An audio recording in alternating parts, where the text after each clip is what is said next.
Susan Guagliumi. I'm the Education Director for Studio Knitting Machines, and today I'd like to introduce you to the MáQUINA. This simple dual-gauge machine is probably the most versatile machine on the market because it will allow you to knit with fine skirt-weight yarns like this cotton that gives a gauge of about 6.5 stitches to the inch, but it also allows you to knit with real chunky hand-knit yarns like this one that knits with a gauge of 3.5 stitches to the inch. Let's take a look at the machine. The machine is made up of 3 distinct parts: the bed, the carriage, and the auto tension. The bed clamps to any table and houses 150 needles. Not only is the bed numbered in increments of 10 to simplify counting, the needles are also color-coded. Every group of pink or gray needles indicates a group of 10. The ends of the bed are labeled A, B, C, and D to indicate the various needle positions. Needles that are in A position are empty and not working.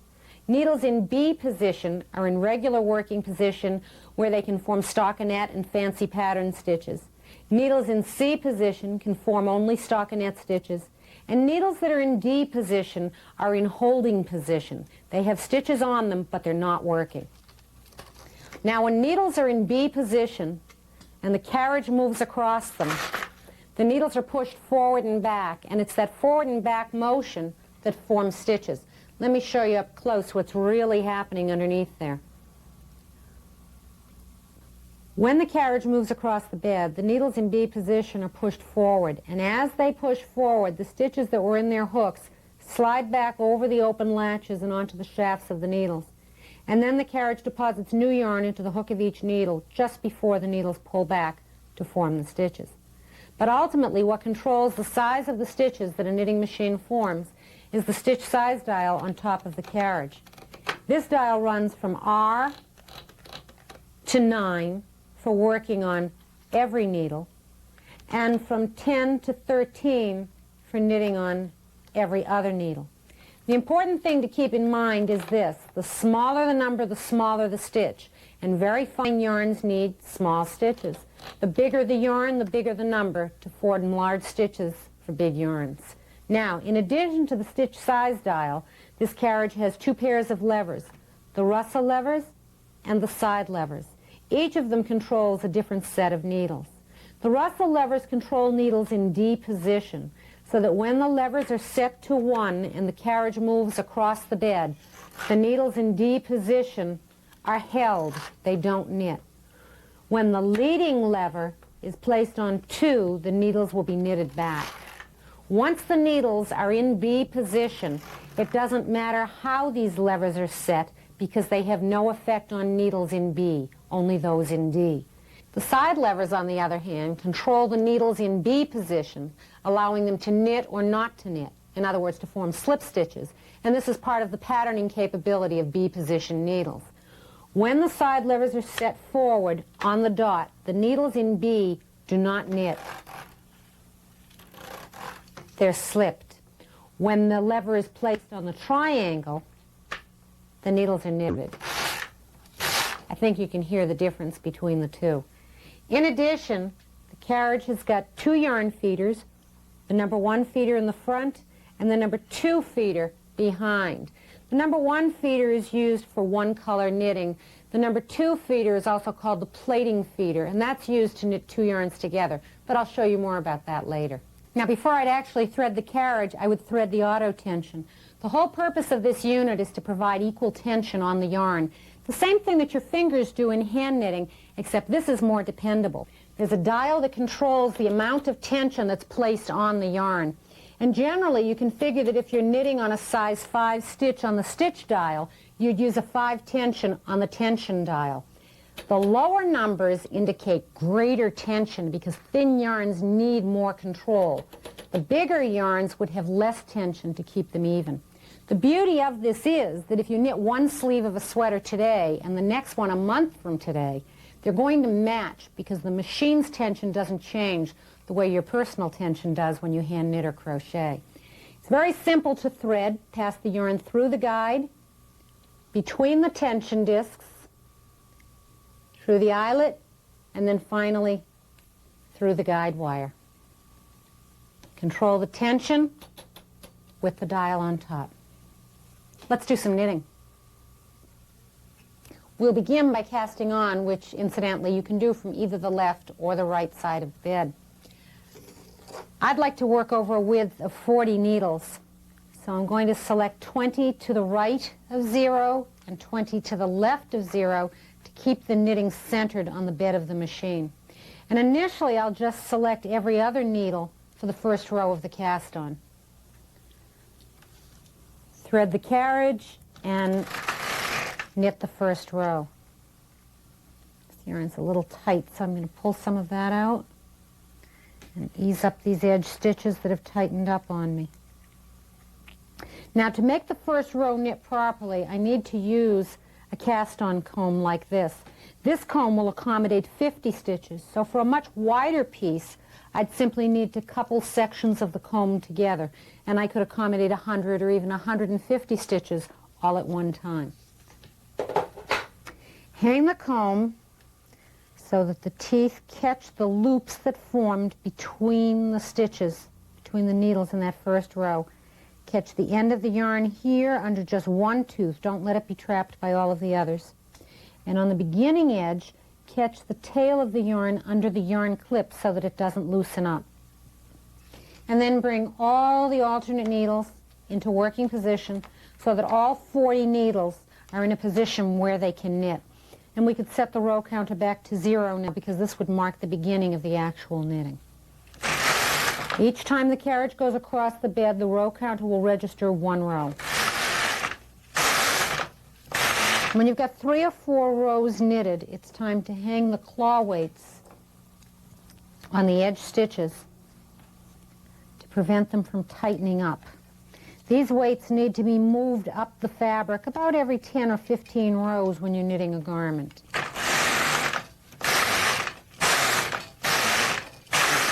Now, this is how the fabric looks, this particular yarn looks, knitted on a size 6 stitch. If I turn the dial all the way up to a 9,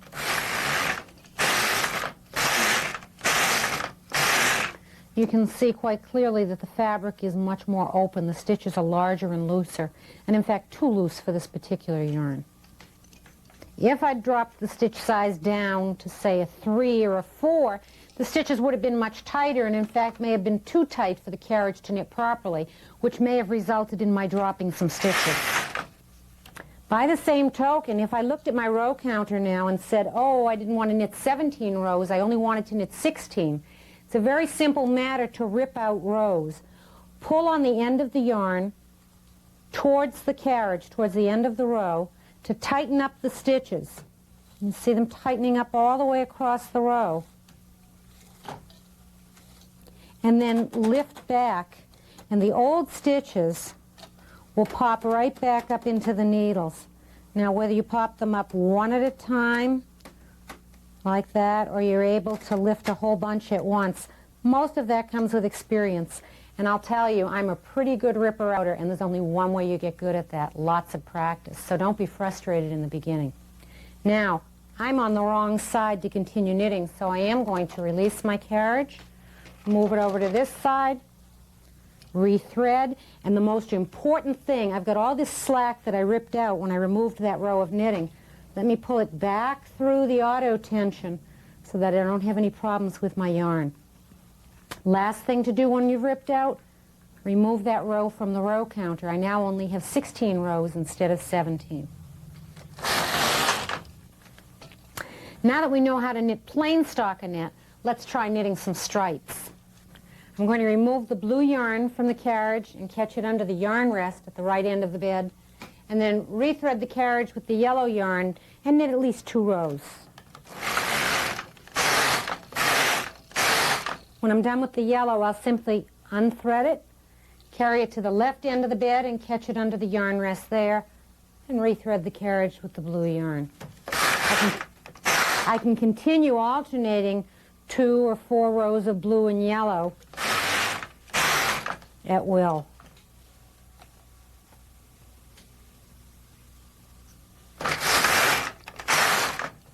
Now, in addition to simple striping, I can also vary the color arrangement in the fabric by a technique called plaiting. And I talked about this a little bit earlier when we took a look at the yarn guide here in the carriage.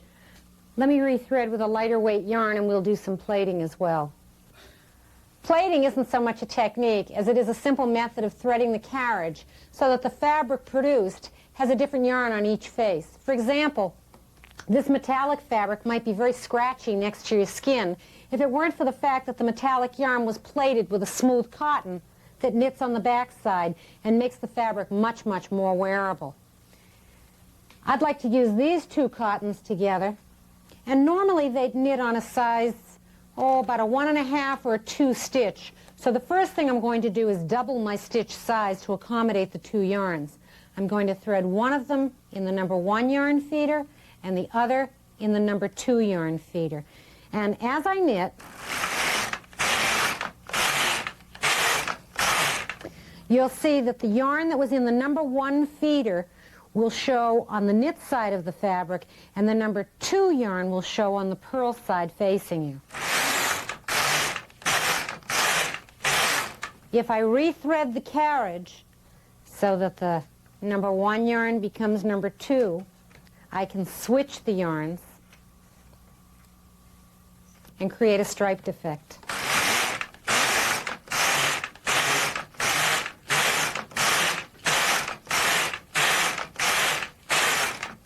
Now remember, this wouldn't be suitable for very heavy yarns because, for example, if you were working with a yarn that normally knitted on a size 6 stitch, and you tried to use 2 strands of it, you'd be up to much, much too large a stitch size. You may not even be able to find the equivalent on the dial for double the number, and that's what's necessary. Twice the stitch size that each of the yarns would knit at by themselves.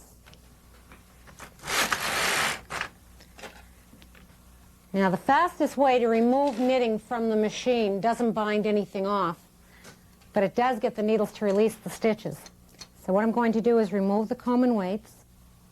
And incidentally, that comb can be removed much sooner. As long as you've got the weights on there, you don't need to knit with a comb in place. Hold on to the fabric and run the empty carriage across. The stitches will be released from the needles. And then grab each end of the fabric and give a snap to help the stitches align themselves. There, now you can see that plaited fabric much more clearly. When the orange was the number 1 color, that is in the number 1 feeder, it showed on the knit side of the fabric, and the yellow showed on the back side. And just the same, when I switch the colors here and put yellow into number 1 and orange into number 2, they switch their position. In addition to producing double-faced color effects like this, or the texture reversal I showed you on the metallic swatch, you'll find that plaiting is a wonderful way to double up lightweight yarns to produce heavier weight fabrics. I think you'll find that plaiting is one of the most important features of your Studio LK150 machine. Just as plaiting will allow you to use very fine yarns by doubling them in the yarn feeder, working on every other needle enables the machine to accommodate very thick, chunky, textured yarns like this mohair. In order to cast on and knit on every other needle, you need to begin with every 4th needle in working position to knit the first row of the cast on. Then you'll hang the comb exactly as you did in the previous cast on when you were working on every needle. Catch the end of the yarn in the yarn clip and bring the alternate working needles into working position. And continue knitting. After about 3 or 4 rows, hang the claw weights.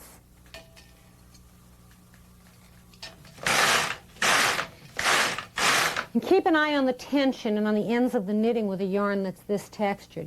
If the tension is too loose, you're going to get looping on the sides because the mohair has a tendency to catch on things anyhow. The weights become very, very important here at the edges.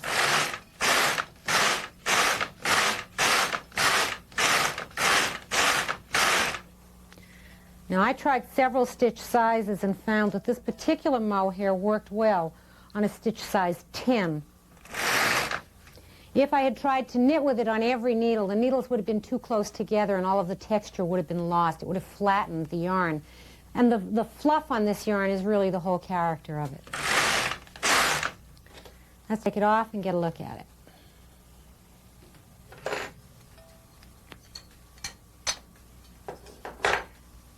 The mohair itself isn't thick, but the texture is, and you need to allow room for that. And that's what's happening with this extra space between each of the stitches.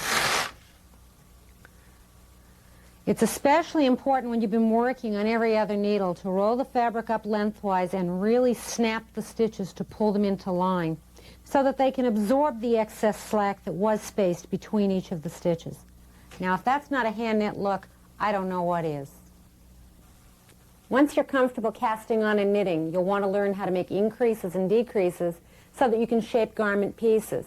I've got a short sleeve here that shows increasing along this edge from the ribbing to the armhole, binding off 6 stitches all at once to begin the armhole shaping, and then decreasing 1 stitch every other row in this case to shape the sleeve cap until the remaining 20 or so stitches can be bound off.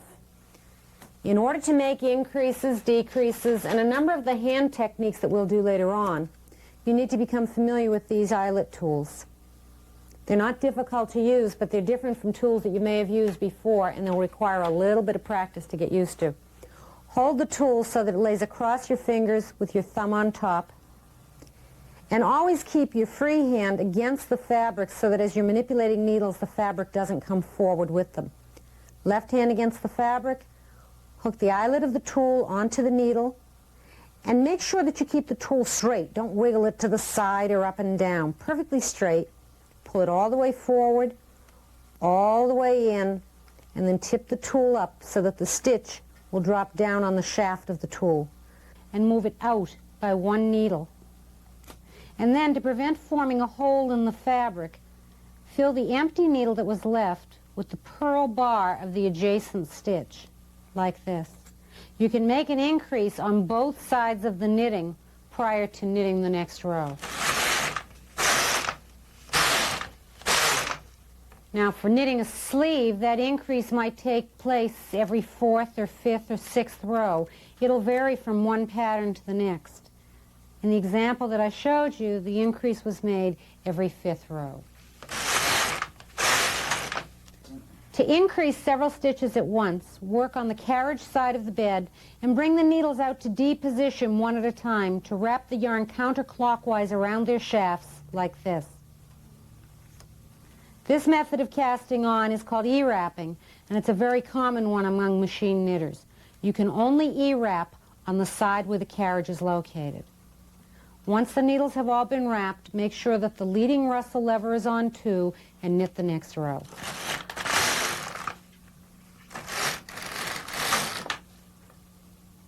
Now, if the edge needle didn't knit, simply knit it manually. Push the needle all the way forward so that the old stitch goes behind the latch.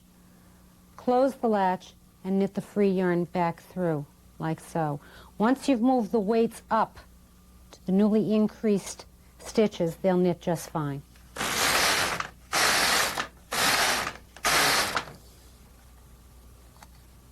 There, now that sort of an increase might be used for a kimono sleeve.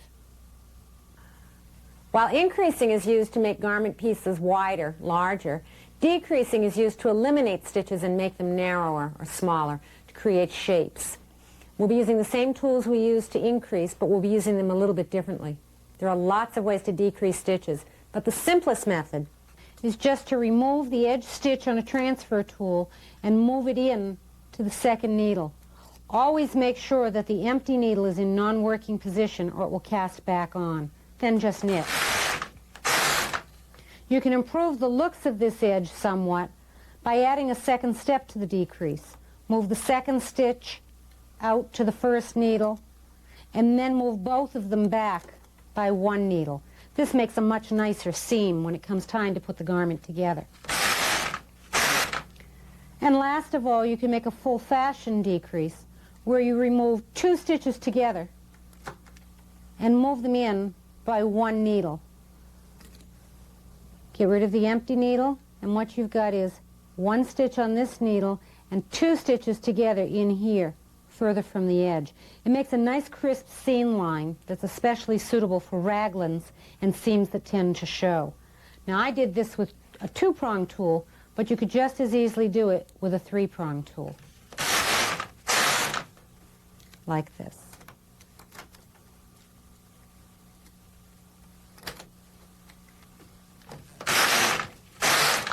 Now the advantage to both of these methods, the plain decreasing and the full fashion, is that it can be done on both ends of the fabric at the same time, and then you can knit the rows in between. So in other words, you decrease on the right, decrease on the left, and then knit the required number of rows. However, when it comes time to remove several stitches at once, you can only decrease on the carriage side. For example, let's say my directions call for binding off 5 stitches. I'm going to move the first stitch to the second needle, bring it out so that the stitches go behind the latch, lay the yarn into the hook of the needle, and knit it through the 2 stitches that were on the needle. That accounts for 1 decrease. Then I'll move that new stitch in by 1 needle, push the needle forward so that the 2 stitches go behind the latch, and then manually knit them through. That would be my second decrease.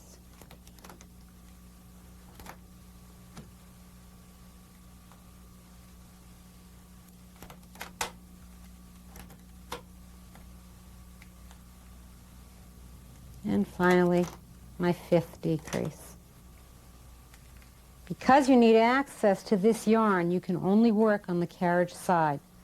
Whether we call it binding off or decreasing, it's all the same thing. In this case, I might start the armhole shaping by binding off 6 stitches. If I wanted to bind off all the stitches on the machine, I would use the same method. Now there's one more use for decreasing that's decorative, and that is hand-tooled lace stitches. Whether you use simple decreases or full-fashion decreases, whenever you transfer a stitch in the middle of the fabric, it will create an eyelet. Let me show you.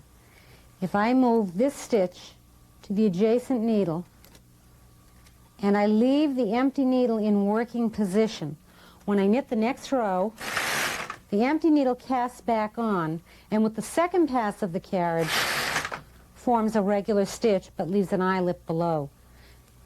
And if I continue transferring stitches according to a pattern or a chart, I can create lovely hand-tooled lace effects. In this case, I'm making just a simple little daisy shape.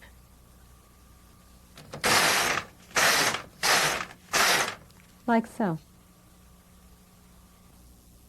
In the beginning, it'll seem like there's an awful lot to remember, but it's important just to go slowly and not get frustrated. And don't be afraid if something terrible happens, like if you drop a stitch. Let me show you how easy that is to take care of. Let's drop this stitch and rip it back just 1 row. Move slowly, don't tug on the work, and just insert your tool into the stitch, rehang it on the needle, and then where the stitch unknitted itself, simply hand knit that through the stitch on the needle and continue knitting. If, on the other hand, that stitch had dropped by several rows, let's run this one down a bit. There, that's a nasty run. That needs to be repaired from the back side of the fabric using a latch tool. And I'm going to reach behind. Sometimes I'll even go a stitch further and run it down to the tool. And then just mimic the action of the needles and latch the stitch back up.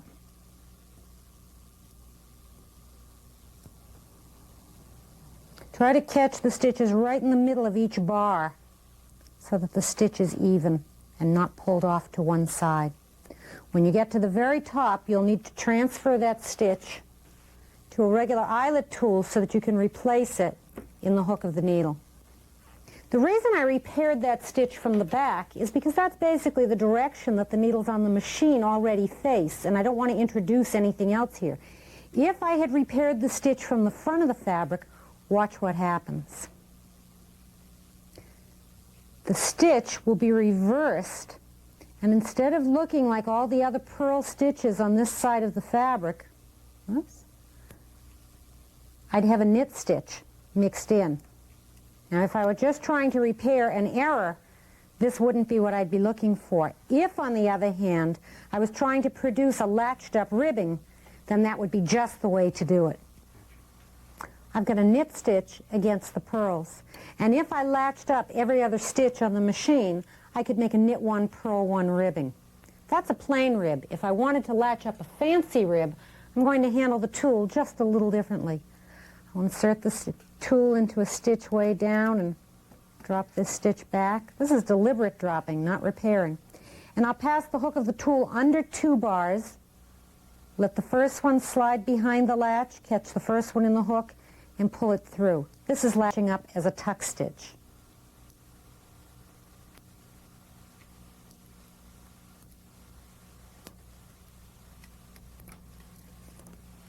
You can see it's a little softer effect and a little bit more decorative. Sometimes you need to repair a dropped stitch, not because you've done something wrong, but because you've damaged a needle on the machine and the faulty latch is causing the stitches to form improperly. Let me show you how to change a needle so that if it ever happens, you don't run into a panic over it. Push the needle forward to D position, close the latch, and then pull back and up on the butt of the needle to remove it from the machine. Push the needle on either side of the damaged needle out to D position. Open the latch on the new needle, and as you slide it forward in the slot, hold these 2 needles upward so the new needle can pass between them.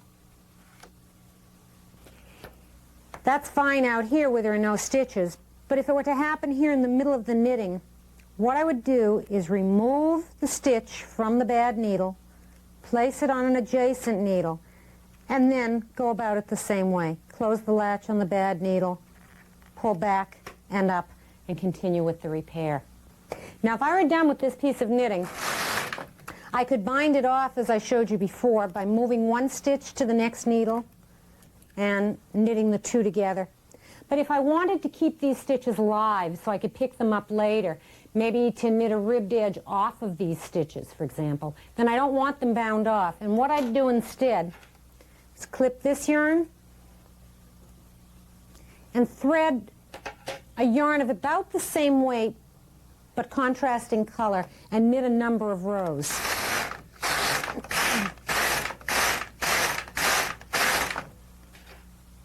And clip the yarn. Now I'm going to run the carriage across the bed, and because there's no yarn in the carriage, it's going to cause these stitches to drop. So I'm just going to hold down on the fabric and release it from the machine. Those aren't bound off stitches, they're still live. But it's the scrap yarn that's live, and the main knitting is held in place by the scrap. Later on, I'll be able to pick up these stitches, rehang it on the machine, or join a shoulder seam, for example, by hand crochet, and then pull away the scrap knitting. Machine knitters use a lot of scrap knitting to begin and end pieces because it leaves the stitches live and accessible. Now that you're an experienced machine knitter, let's try some of the fancy pattern stitches in your manual, beginning with the tuck stitch. This is the chart for the example that's shown in your manual for an 8-row, 8-stitch pattern, and each row of the pattern indicates exactly what should happen to the needles and the various levers on the machine. Let's start with row 1. Every 4th needle, and this would repeat across the width, should be selected to D position. I'm going to use the 1x3 needle selector that came with the machine to push every 4th needle to D position. And then the chart indicates that both the left and the right Russell levers should be set to 1 so that they hold those needles, and both the left and the right side levers should be on the triangle mark. It also tells us that we'll be knitting with color A, and because there are no changes in this column, I know that I'll only be knitting with one color for the entire fabric. The arrow on the right indicates that I should start on the right, and I'll knit 1, 2, 3 rows before I need to make any other changes. Now, the needles that were in holding position have collected a series of 3 loops. That's what forms the characteristic tuck texture. The chart now tells me to change just the right Russell lever so that it's on the 2, and that will cause these needles to knit. Now, let's go back to the chart again. The right Russell lever goes back on 1 before I do anything else. And I'm going to select needles again, every 4th needle, but the alternate 4th needle, so that the pattern is staggered across the fabric. In other words, if this needle and this one tucked last time, it will be the needle exactly in the middle and every 4th needle from there that will form the pattern on this repeat. And again, I'm going to knit 1, 2, 3 rows, and just before I knit the 4th row, the right Russell lever is placed on 2 to knit the needles back. To complete the fabric, I'll just keep repeating rows 1 through 8. So I'm going to make the next selection and keep right on knitting.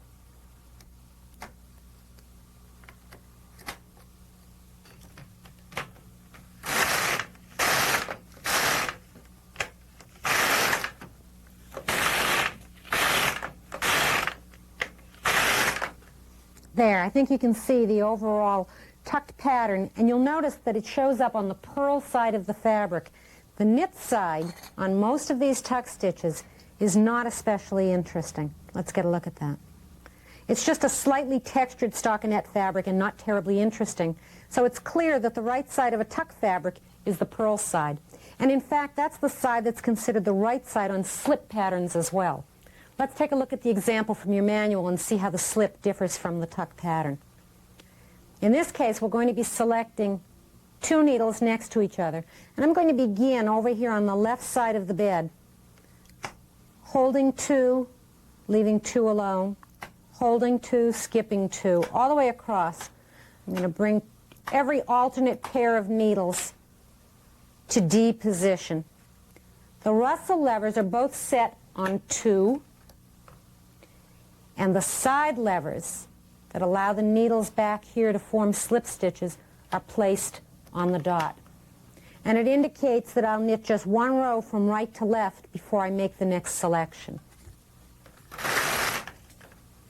I think you can see the slip stitches that form right across the back of the fabric as floats from one stitch to the next. For row 2, I'm also going to select 2 needles, skip 2 needles, select 2, skip 2, except I'll shift over to the right by 1 needle from my starting position. So in other words, if these are the 2 I started with last time, I'll include one of them and shift over to the right.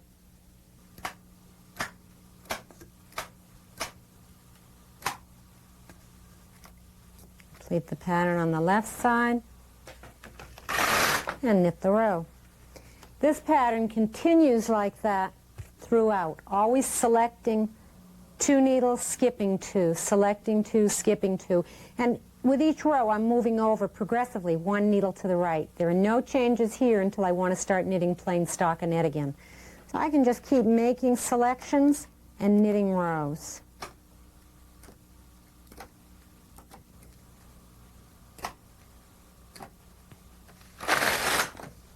There. Now to resume regular knitting, I need to put my side levers back on the triangle so that the needles in B position can knit.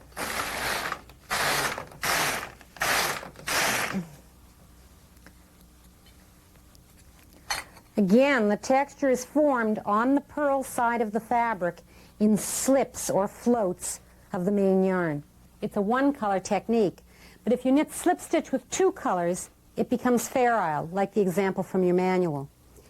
In row 1 of this chart, you're told to select 1, 2, 3, 4 needles to holding position and skip the next 2. Select 4, skip 2, all the way across.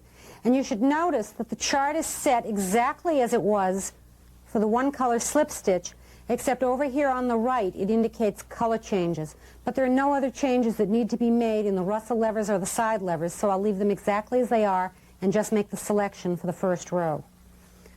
So I'm going to select 4 needles to hold, skip 2.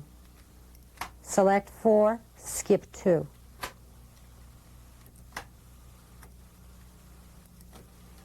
And I'll knit the first row. Now that pass of the carriage accounts for all the dark squares in row 1. The filled-in squares in row 2 account for all the needles that were slipped in the previous row. The 2 rows together will actually knit 1 completed row of the fabric. So in the next row, I'm going to select these dark squares, which are the needles that did not knit last time, and I'm going to knit with the other color, with the color B. So what I need to do is take the blue yarn out of the carriage and hook it under the yarn rest the way I did when we knitted stripes. And rethread the carriage with the yellow. Now I'll select all the needles that did not knit last time, which means this time I'll be skipping 4, selecting 2, skipping 4, selecting 2, and knit.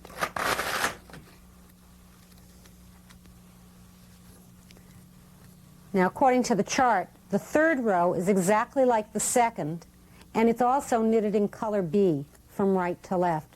So I'll select the same needles once again,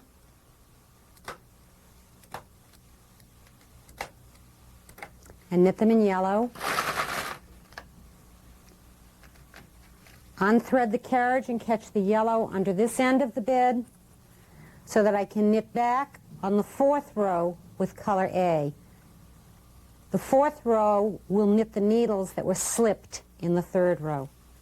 Each row is the opposite of the row that preceded it.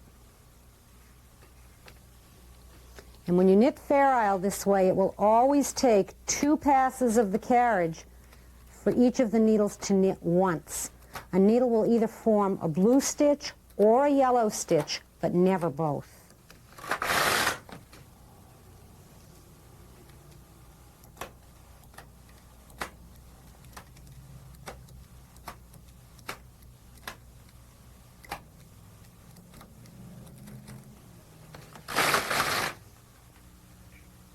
There are floats that form on the purl side of a Fair Isle fabric because when the yellow yarn is knitting, the blue is floating, and likewise when the blue is knitting, the yellow floats. The right side of this fabric is the knit side, and I think if you compare it to the chart, you can see where the pattern came from. Now, in addition to the patterns that the carriage can form, there are also a whole range of stitches that you can form with a little hand manipulation. Let's start by knitting a 3-stitch circular cord.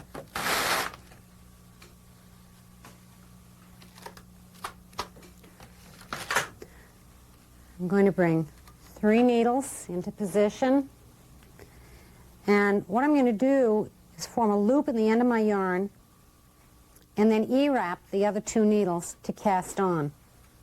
Thread the carriage. Now, I want to make sure that this carriage only knits when it goes from right to left, so I'll put the left side lever on the triangle, but I'll leave the right side lever on the dot so that the carriage slips coming back. And I'm going to drop my stitch size by about 2 numbers. From right to left, the carriage will knit. From left to right, it will slip. So it's knitting, slipping, knitting, slipping. As the carriage slips from left to right, it leaves a float of yarn that spans across the back of these 3 stitches. But on the next pass of the carriage, the yarn knits normally, and that float is absorbed into the back of the stitches. So what in fact happens here, it forms a round cord. You need to keep some weight on the stitches so that they can absorb that extra slack and form properly.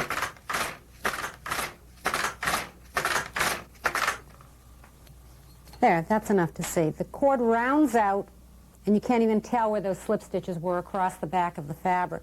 And there's lots of ways to use these round cords, apart from tie belts and bow ties on the fronts of sweaters. I like to use them and apply them right to the surface of the knitting for texture. These are all cords that were knitted separately and then picked up and hung on the surface of the knitting while I was working.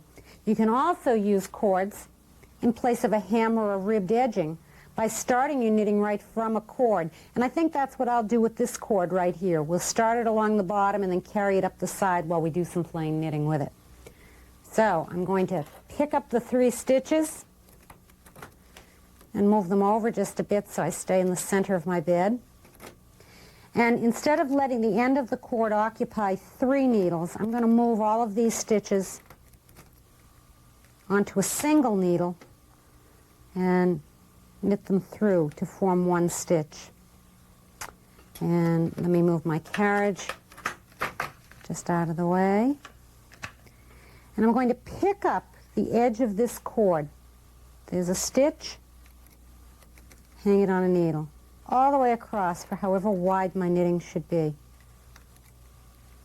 You can knit cords wider than 3 stitches. 4 works out all right, 5 gets a little risky, and 6 is really the limit, because the floats on the back don't disappear quite as easily when the cords get wider. But you can try it. It'll depend a lot on the yarn you're working with and your stitch size.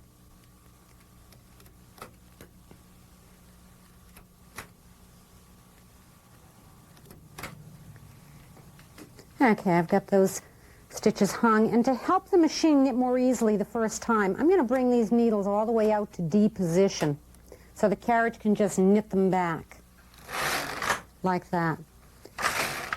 And every 2 rows, I'm going to pick up one of the loops on the edge of this cord and hang it on the same end needle. Let me put my weights back on.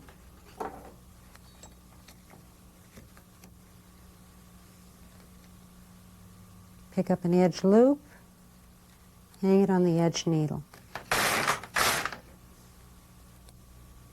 Probably won't want to pick up every loop. You'll skip along so you don't stretch the fabric to match up with the cord.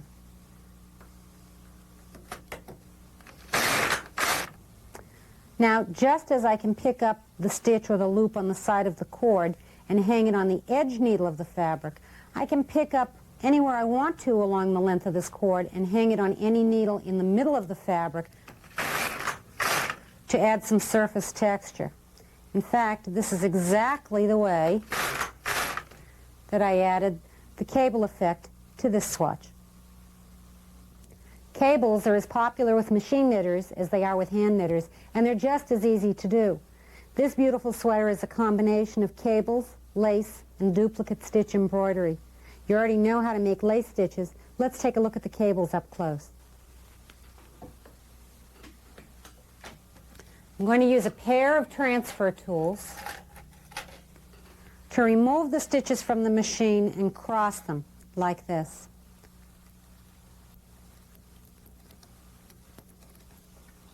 Got 2 stitches on each tool. I'm going to take the stitches from the right tool and replace them on the left pair of needles. And then the 2 stitches that are on the left cross over and are replaced on the right needles. Now this is one of those instances when I'm very apt to bring the needles holding the cross stitches out to D position so that the Russell levers on the carriage can knit them back. Knit 4 rows, and then I'm going to cross the same stitches again.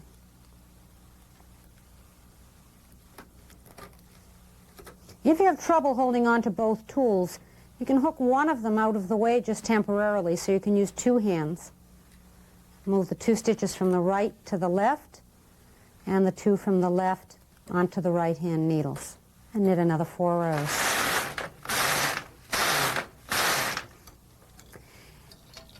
Every so often, you may want to drop a stitch on either side of the cable and latch it up, so that on the knit side of the fabric, you'll be able to see the cable more clearly against the background fabric.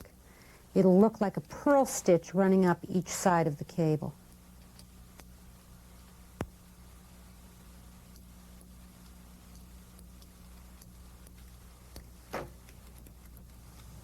Let me put in a few more rows and we'll take a look at it.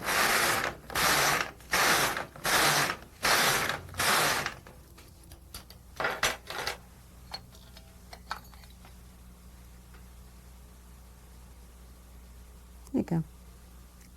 2 crosses of the cable. I've reformed a purl stitch on this side, but not on this side, so the cable doesn't stand out quite as clearly. Partial knitting is a technique that's used for shaping garment sections like shoulder slants and skirt hems, but it's also used for knitting what's called short row intarsia, where you can build up large areas of one color and then fill in above with the other. There are no floats running on the back of this fabric. Each color is knitted independently of the others. Let me show you how that's done. First of all, set the carriage to hold needles in D position by putting the Russell levers on 1. And I've knitted 2 rows of yellow so that you'll be able to see the fabric turn and go off to an angle as I build up one section after the other. First, I'm going to bring 3 needles on the side opposite the carriage into holding position, knit 1 row, and then to prevent a hole where the yarn turns around and knits back, I'm going to catch the yarn under the first needle and over all the others, then knit.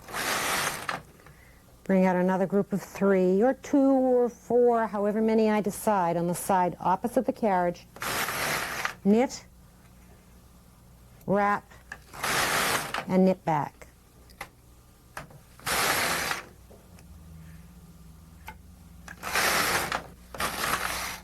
By the time I've reached the right side of the fabric, decreasing 3 stitches each time with partial knitting, you can see that the fabric has built up towards the right just by the slant of the yellow line. Now that I'm done building up this blue triangle, I'm going to clip the blue yarn and bring my carriage to the other side of the bed to start filling in now with the yellow above it. I'll bring 3 needles at a time back to C position, knit 1 row, and again catch the yarn under 1 needle and over all the others to prevent a hole, and knit back. Return 3 more needles, knit, wrap, and knit back. And I'll continue returning, knitting, and wrapping 3 needles at a time until all of the needles have been returned to working position across the entire width of the fabric. And you'll see that the entire top part of this fabric will be filled in with yellow stitches, and the yellow stripe will be straight again.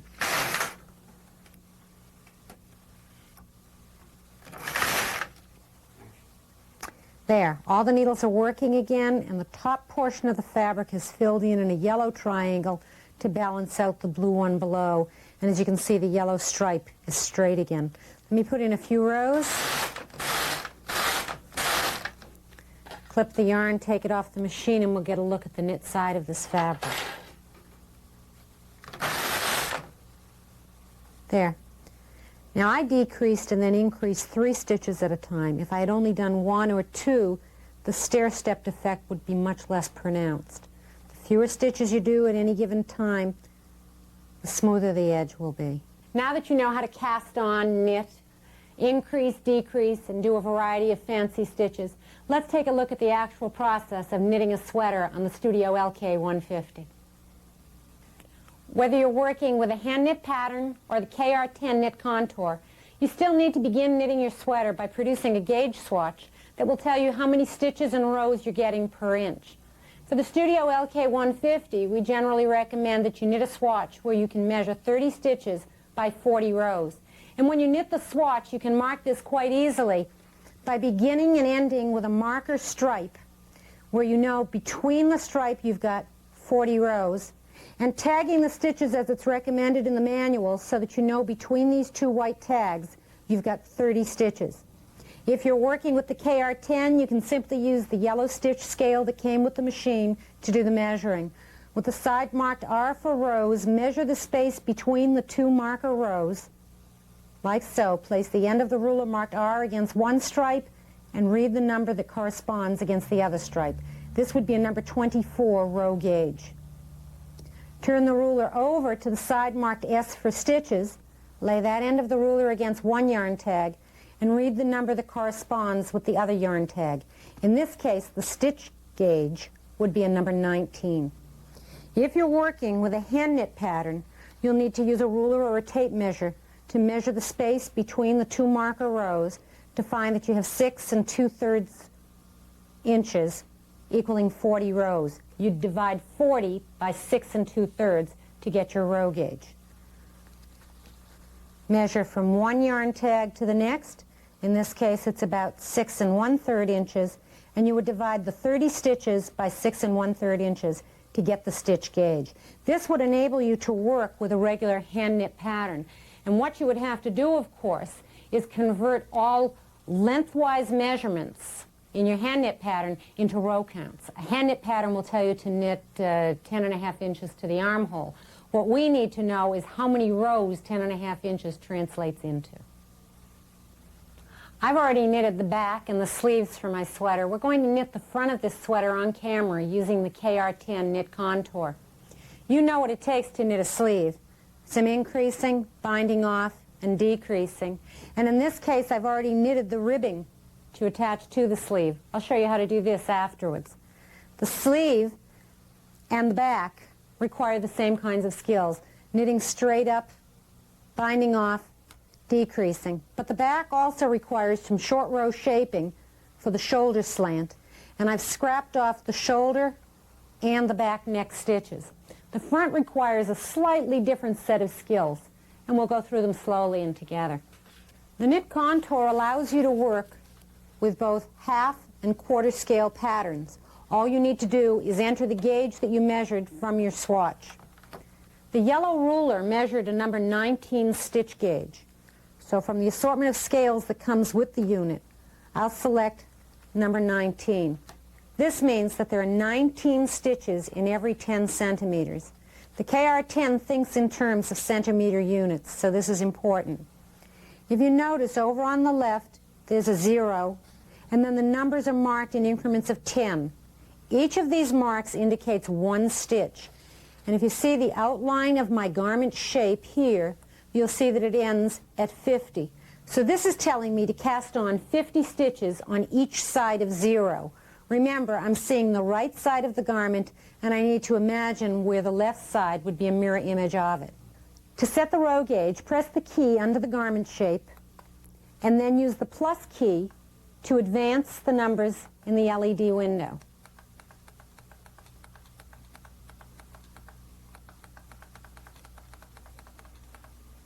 If you go too far, the minus key will bring the numbers backwards. Once you've got number 24 in the window, press the key under the garment shape again, and that will set the gauge in the unit.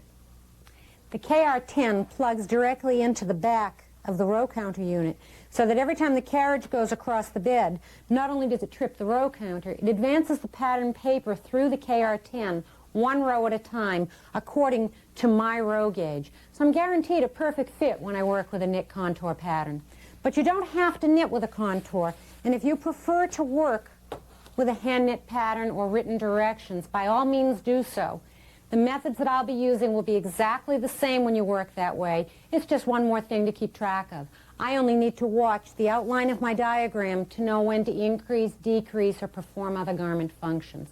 Let's get started by casting on with some scrap yarn and then going right into the body of the sweater. Your manual gives a method for beginning with some latched up ribbing and then knitting the sweater. I find that I prefer knitting the sweater first and then rehanging the live stitches to finish the ribbing afterwards. If, on the other hand, you prefer a hand knit ribbing, you can certainly knit that and then hang it onto the hooks of the needles, or pick up the finished edge of the garment and hang that onto your hand knitting needles and knit the rib afterwards. It's up to you, but there are certainly enough options to work with.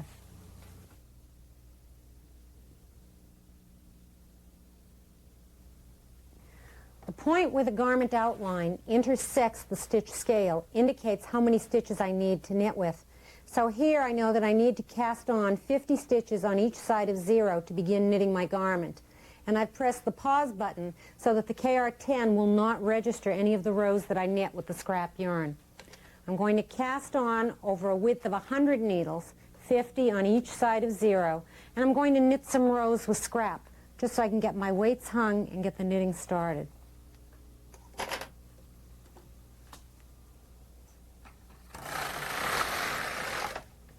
Because I'm working with more stitches, I've had to couple together 2 sections of the comb, and I'll hang those on.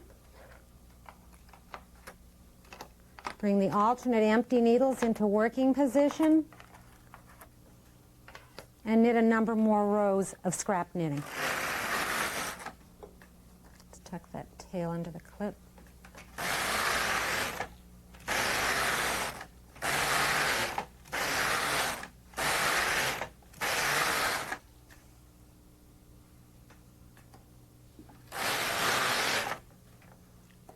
You'll find it easier to separate the scrap knitting from the main knitting of the fabric later on if you knit one row with ravel cord. Ravel cord came with your machine, and it's a silky smooth nylon cord that pulls out very easily and doesn't leave any residue. Thread the carriage with the ravel cord, hold it back out of the way, and knit one row, tensioning the ravel cord through your fingers like so. As long as there are no knots in the cord, it'll pull out easily when you're done with it. There, now I've got the scrap knitting and one row of ravel cord in place, and I'm ready to begin knitting my sweater. I'm going to set the row counter back to 0, and I'm going to press the pause button so that the knit contour can start counting the rows for me. Thread up with my blue and begin knitting.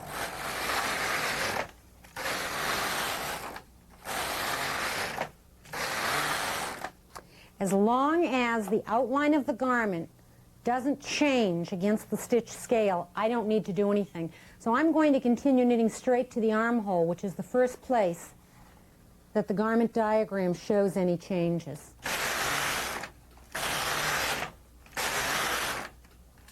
Now that I've knitted 70 rows, I've reached the armhole shaping, and instead of 50 stitches wide, the diagram tells me that my fabric is only 41, 2, 3, 44. So it means that I need to bind off 6 stitches at the armhole edge. And I'll do basic bind off, 1,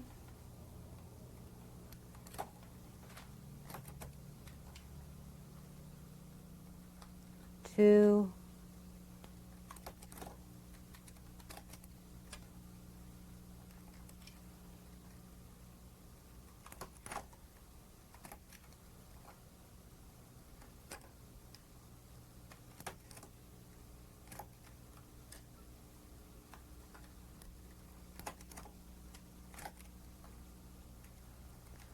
Now, I can only bind off on the side where the yarn is, so I need to knit 1 row to the left and repeat that motion on the left end of the bed. When I knit back to the right, I'll check my knit contour again and see what my next direction is. Now it's down to 42, and if you look right on the bed, you'll see that the needles are numbered. This is needle 41, 42, but I've got 2 beyond that. So I need stitches on each side. First on the right, and then on the left. Even though the contour has changed when I knit from right to left, it's a good idea to only read the diagram from the same side each time. In other words, I only read it when I'm on the right. I would never check on the left because then I'd have different directions for each side. Now the diagram shows that there are 41 stitches. I've got 42, so it means I need to decrease 1. And I generally make a full fashion decrease at the armhole because it makes a nicer looking edge. So I'll lift 3 stitches, move them in by 1 needle, and eliminate the empty. Because it's a full fashion and it's a single decrease, 1 stitch, I can do both ends of the row before I knit.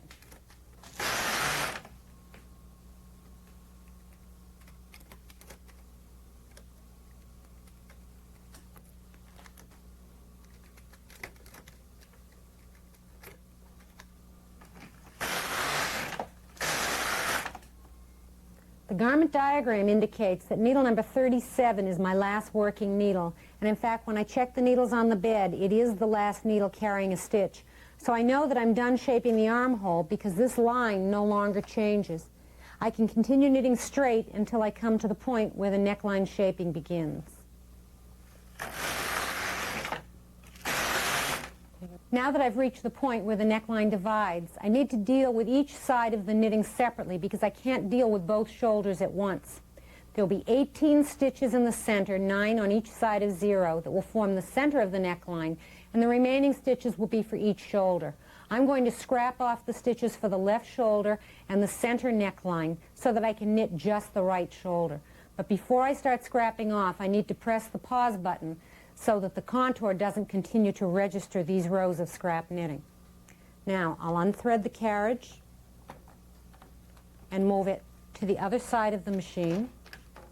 And I'm going to put into holding position the center 18 stitches and all the stitches for the right shoulder so that I can scrap off all the left shoulder stitches. The carriage is set to hold needles in D position.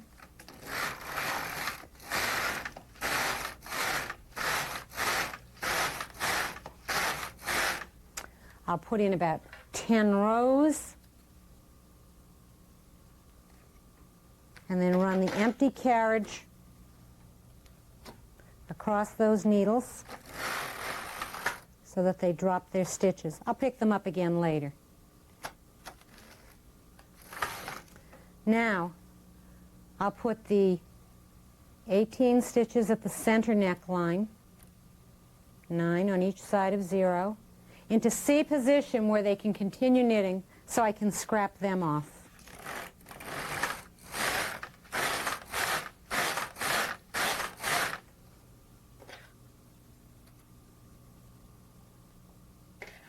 And run the empty carriage across to the other side of the bed where I can continue knitting the right shoulder.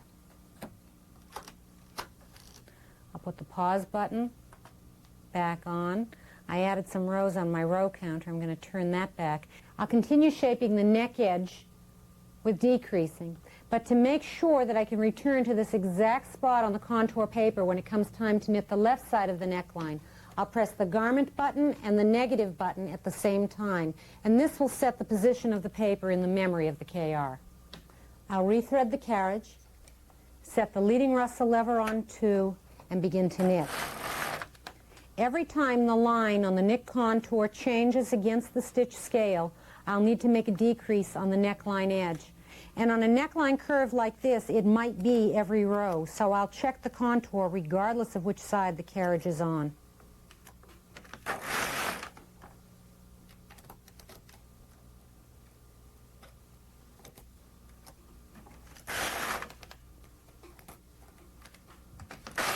Now once the curve has straightened out, I'll continue knitting until I see the beginning of the shoulder shaping at this point.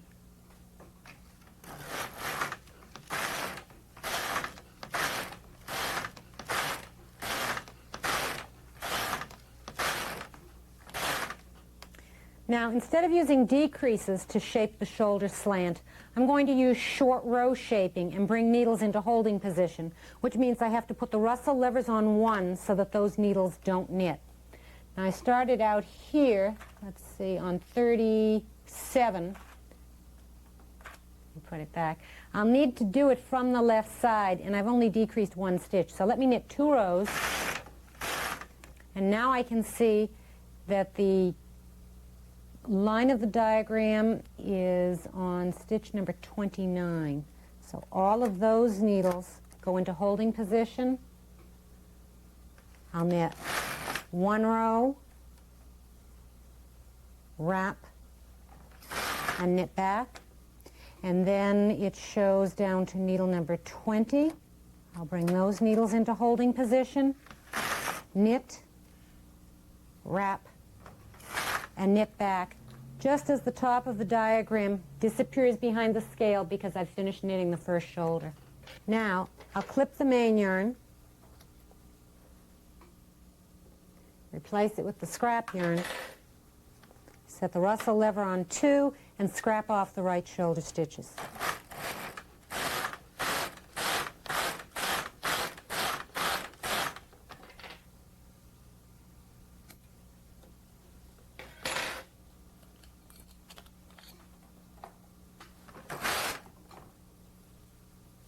There, that completes 1 shoulder, and I still have the other stitches to rehang and knit in the reverse. To get back to the point where I started on the knit contour, I'm going to press the minus key so the paper backs up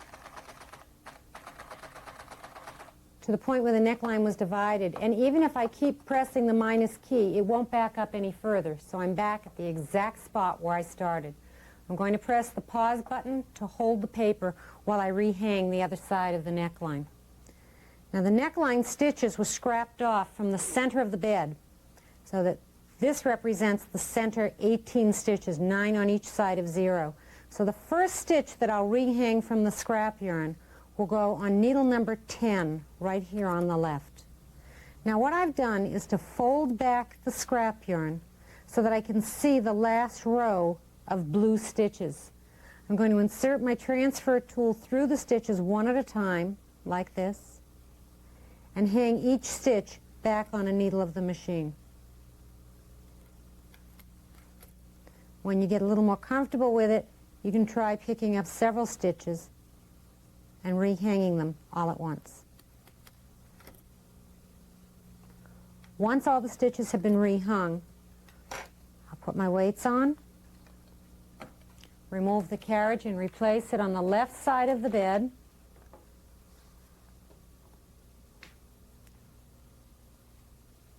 Rethread with the main yarn and press the pause button so that the knit contour will continue to function.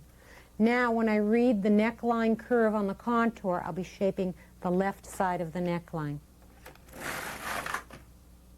and making the same decreases that I made for the right side of the neckline edge.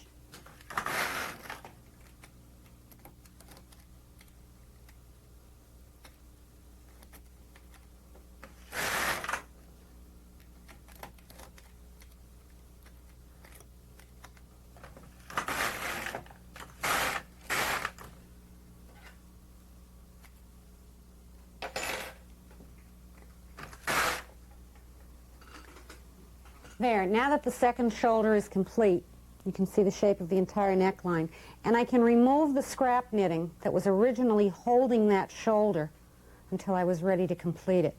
Never remove scrap knitting until you're sure that the work that it holds is correct. If I had finished the shoulder and found out that something was wrong here, I could have still turned the work back and rehung the same stitches to retrieve my mistake, as long as the scrap is still in place. If you remove it too soon, you're in for some trouble. Now, all of the pieces of the garment have been knitted, and I'm ready to add the ribbing to the bottom.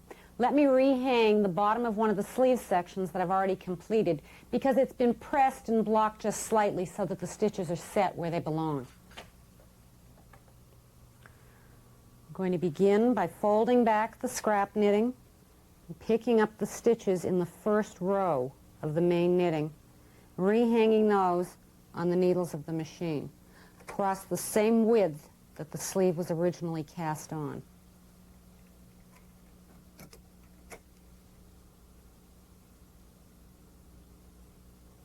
Now that the lower edge of the sleeve has been rehung, I'm going to knit 6 rows that I'll use for latching up as the ribbing at the bottom of the sleeve. Now I knitted the sweater on a size 6 stitch, but I want the ribbing to be tighter. So I'm going to drop my stitch size by 2 numbers down to a size 4, and I'm going to knit 6 rows.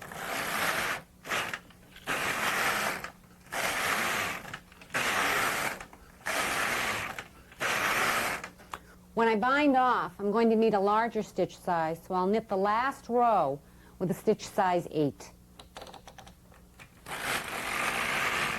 And I'll leave the carriage over on the left side as I begin latching up or reforming the stitches that will form the ribbing.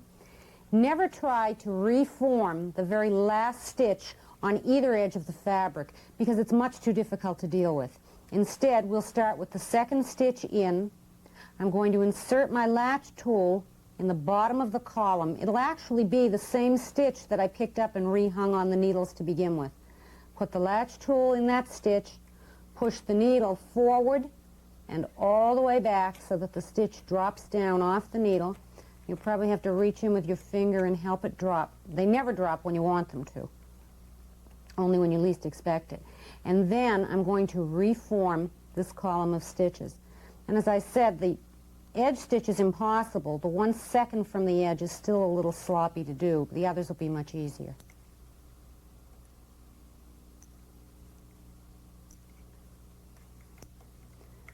Hook the latch tool to the needle and put the stitch back where it came from. Skip the next one and go on to the 4th needle. Forward and back so that it drops. And then latch it back up. Try not to split the yarn if you can help it.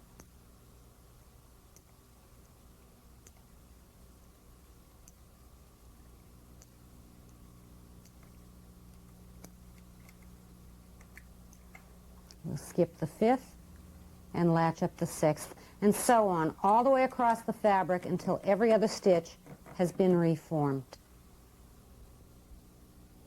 Once I've latched up every alternate stitch, I'm going to bind off in such a way that the bind off will have as much elasticity as the ribbing itself. Any of the stitches that were not reformed, I'll insert the tool from the back of that stitch and remove it from the needle. Drop it behind the latch to take the next stitch in the hook. The stitches that were reformed will be taken from the front and pull that stitch through the first. The next stitch I'll take from behind,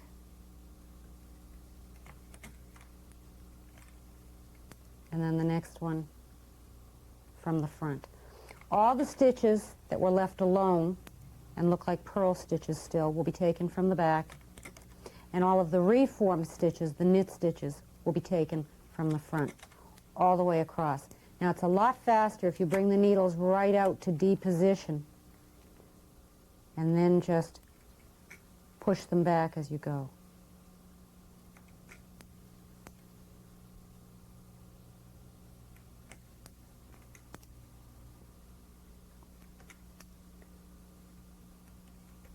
Take the tail end of the yarn through the last stitch. There. Once the ribbing is completed on the first sleeve, add the ribbing to the bottom of the other garment pieces, and then you'll be ready to assemble the sweater. The first seam that I'm going to assemble is the shoulder seam. My front and my back are complete, the ribbing is done, the pieces have been lightly steamed to block them so the stitches are easier to handle. I want to assemble this shoulder seam so that I can put the neckband on in one continuous piece. I need to hang the two pieces so that I've got right sides together, and I'm going to do it right on the bed of the machine. So I'm going to take one of the shoulders and hang it with the right side facing me. I'll fold the scrap yarn down and then rehang the live shoulder stitches onto the needles.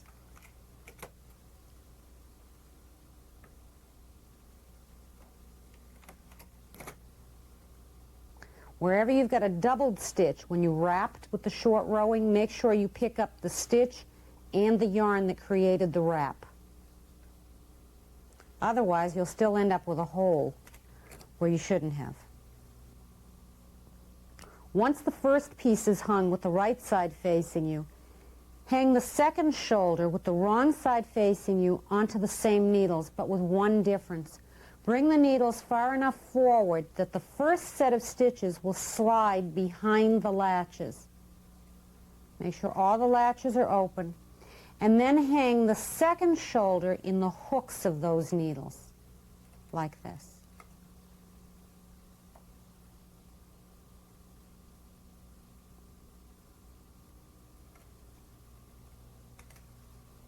If you've got any doubled stitches where you wrapped during the short rowing, make sure that both of them are hung on the needle.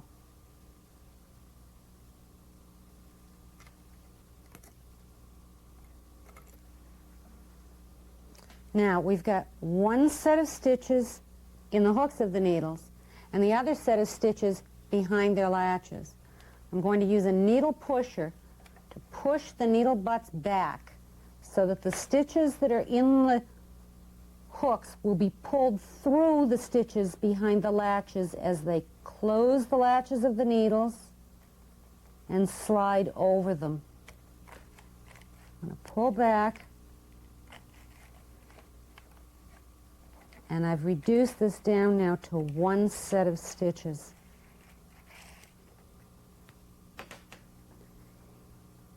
If the yarn tail where I ended knitting my shoulder were long enough, I'd simply thread this through a tapestry needle to backstitch the seam. Instead, I'm going to thread a separate strand of yarn to take care of sewing this seam. Catch the yarn through the first stitch to secure it, and then down into the second and back through the first. Down into the third and back out the second. Always moving over one stitch and backing up by one. To the fourth and out the third.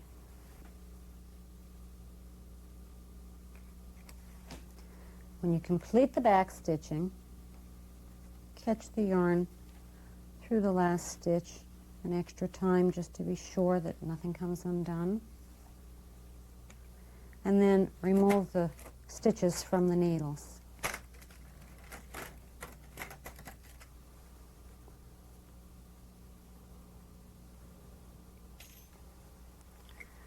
The shoulder seam is complete, and in fact I can now remove this scrap yarn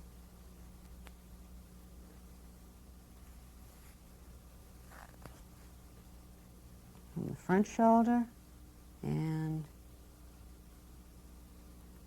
from the back shoulder as well.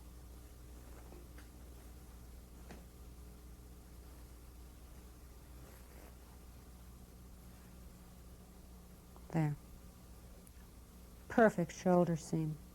The advantage to the scrap knitting is that you're not adding any extra bulk to this seam by binding off first and then joining the seam. The join takes the place of the bind off. Now that we've got one shoulder joined, we can hang the entire neck edge from here, from this shoulder, down the straight side of the neck, the center neck, up the other side of the neck, and across the back neck, all at once onto the needles of the machine so we can knit the neckband continuously.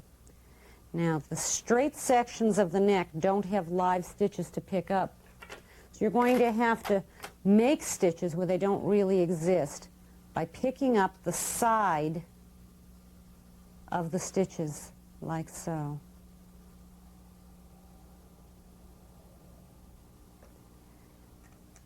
Going to pick up an entire stitch so you don't split anything.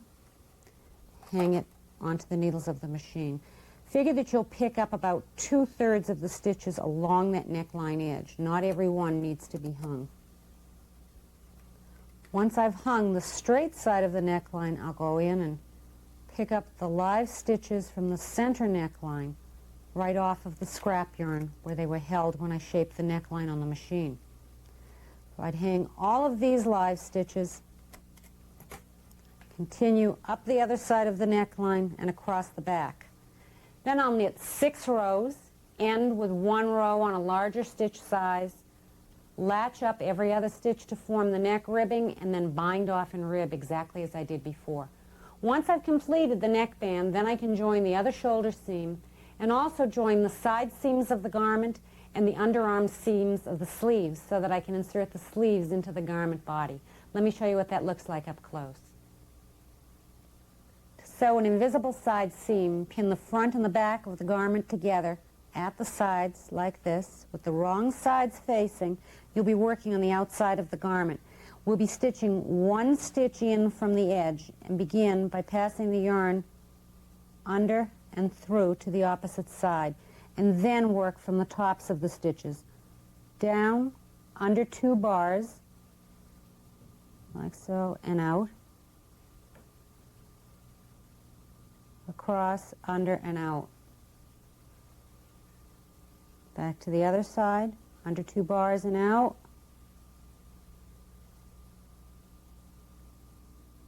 After you've put in about 6 or 8 of these, stop and tighten up the stitches.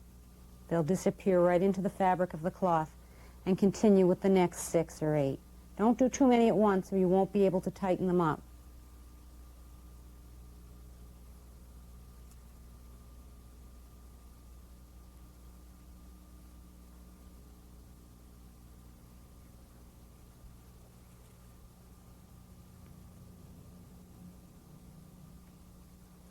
Once you've completed both of the underarm seams and the seams in the sleeves, we can join the sleeves to the garment.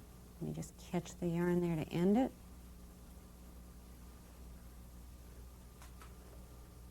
There's the side seam of the garment. If I pull apart, I can see where it was, but it should be pretty much invisible. Now, I'm going to turn the garment inside out. We'll worry about all of these strings later on.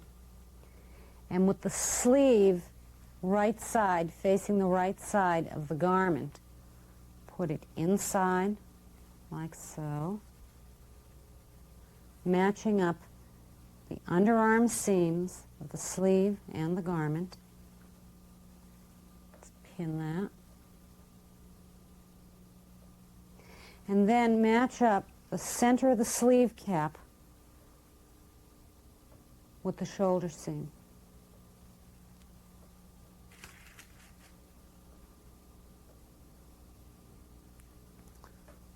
And ease the rest of the sleeve into position, like so. You may have to stretch slightly on the sleeve rather than the garment body to make the two pieces fit. Try not to do too much stretching at the cap of the sleeve, but on the underarm instead. Once the sleeve is pinned to the garment and you've distributed the ease evenly, we're going to complete the seam using a crochet hook and slip crochet.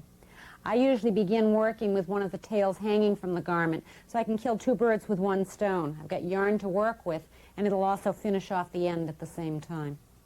What I'm going to do is insert the crochet hook one stitch in from the edge of each garment piece through the sleeve and the garment body. Grab a loop of yarn and pull it back through both fabrics.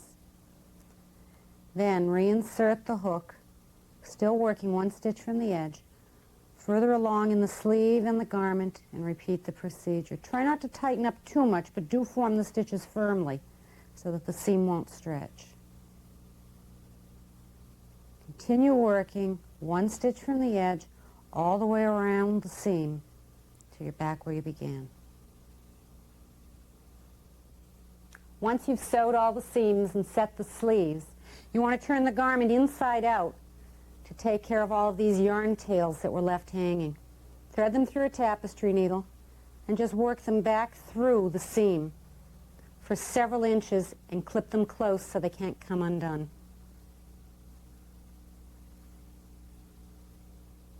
I'd recommend that for your first sweater you choose something simple like this little set-in sleeve sweater. Once you're comfortable with the machine, you can vary the same pattern a dozen different ways, whether you're working with the knit contour like I did or from a hand knit pattern.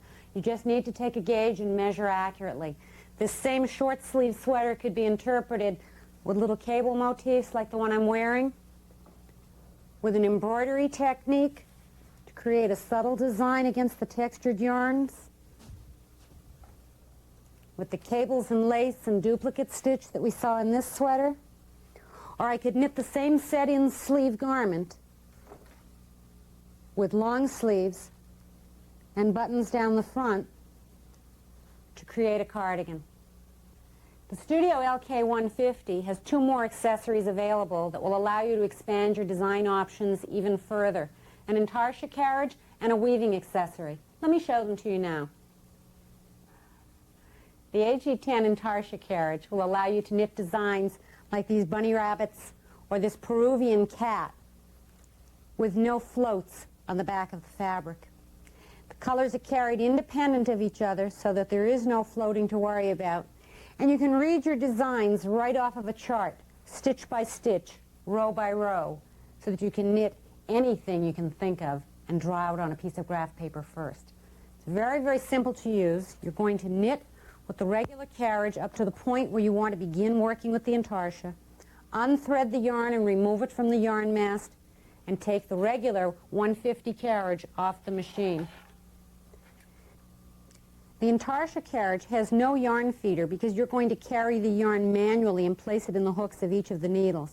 It does have a stitch size dial, however, and you'll probably be able to use the same size on the intarsia dial as you did on the regular carriage, but you should always knit a sample first to make sure that the two carriages match. Place the carriage on the left side of the bed in this case, run it across this first time, and you'll see that it shoots all the needles out to C position with their latches open. And then lay the yarn into the hooks, the open hooks of the needles. If any of the latches have closed, open them with your finger. And wherever you want stitches to knit a different color, you're going to manually lay the yarn across the needles. The only thing you want to make sure when you begin is that the carriage will always knit towards the source of the yarn so that the stitches don't tighten up. Okay. This first row can be a little bit tricky because you've got a lot of ends to hang on to, and then it gets easier. Run the carriage across slowly for this first row. Keep the yarn down in the hooks, but don't add any extra tension. Now we've got yellow stitches, the blue stitches, yellow, and more blue. And whatever directions my chart would give me at this point would indicate row by row and stitch by stitch where each of these colors should be. I'll begin on the carriage side, working away. I'll lay the yarn into the open hooks In this case, I'm moving over by 1. And where the yellow and the blue will connect, they should cross down under the needles like this. Wherever colors connect from one section to the next, you want to cross the yarns in the space between the needles. Never catch both yarns over the same needle. And then when you've placed yarn into all the hooks, knit the row.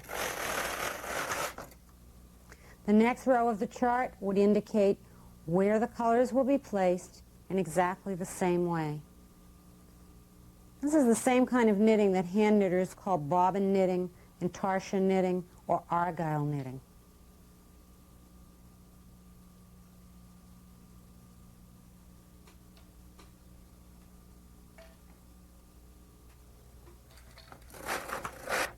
Whenever you change colors, you're introducing more yarn tails that need to be darned into the back of the fabric when you're done knitting. On the knit side of the fabric, you can see we've got nice, bold, geometric shapes. However, something like this Peruvian cat design is no more difficult to knit than a simple geometric. It just means paying closer attention to the chart so that you know exactly where each color is supposed to be knitting. And of course, the more involved the design is, the more colors you have per row.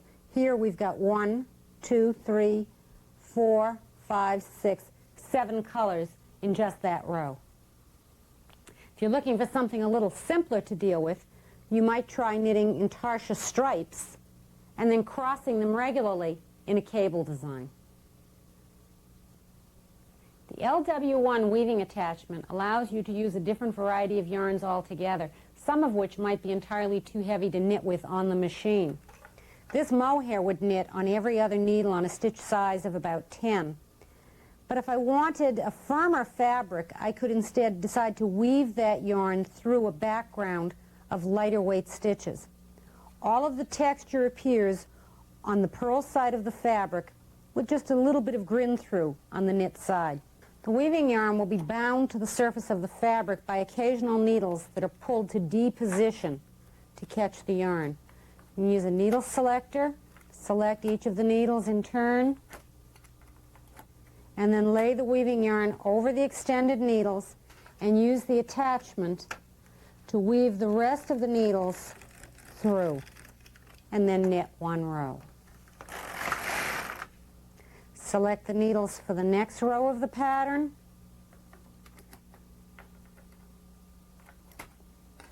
lay the weaving yarn across the extended needles again, and run the weaving attachment across the bed. What this does is weave this yarn through the extended needles so that it's bound to the surface of the fabric. The heavy yarn never actually forms stitches, it's just caught by the stitches that are formed by the carriage. The weaving attachment is just one of the options that your studio dealer can show you, in addition to a whole range of books and patterns that will inspire you to knit great sweaters. Just remember, it'll take practice. And always use good yarn and take the time to knit a gauge swatch so your sweaters will fit when you're done knitting them. The Studio LK150 is designed to be fast, easy, and lots of fun.